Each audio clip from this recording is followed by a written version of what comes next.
Ce 75e anniversaire de l'OTAN se focalise principalement sur la cause ukrainienne.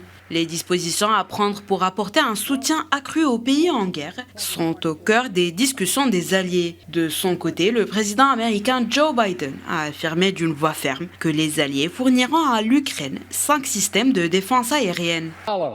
Aujourd'hui, j'annonce un don historique d'équipements de défense aérienne à l'Ukraine. Les États-Unis, l'Allemagne, les Pays-Bas, la Roumanie et l'Italie fourniront à l'Ukraine d'équipements nécessaires à la mise en place de 5 systèmes stratégiques de défense aérienne supplémentaires. Dans les mois à venir, les États-Unis et leurs partenaires ont l'intention de fournir à l'Ukraine des dizaines de systèmes de défense aérienne tactiques supplémentaires. Les États-Unis veilleront à ce que lorsque nous exporterons des intercepteurs de défense aérienne essentiels, l'Ukraine soit en première ligne.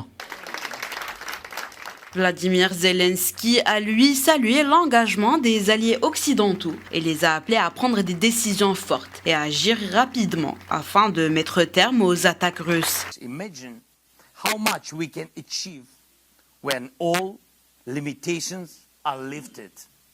Imaginez tout ce que nous pourrons accomplir lorsque toutes les restrictions seront levées. Nous pouvons protéger nos villes des bombes guidées russes. Si les dirigeants américains, bien sûr, font un pas en avant, ils nous autorisent à détruire les avions militaires russes sur leur base. Le résultat sera également immédiat et nous attendons cette étape. Nous pouvons également limiter considérablement l'accès de la Russie au sud de l'Ukraine et faire sortir l'occupant de cette région si les dirigeants américains nous aident à mettre en place les capacités de frappe en profondeur nécessaires contre les forces militaires et logistiques russes en Ukraine et en Crimée. With the necessary deep strike capabilities against Russian military and logistics in our Ukrainian Crimea. Malgré les promesses faites par les alliés de l'OTAN à Kiev, les observateurs estiment que les projets visant à garantir une aide à long terme à l'Ukraine restent au point mort et les espoirs de Zelensky d'adhérer à l'OTAN sont faibles.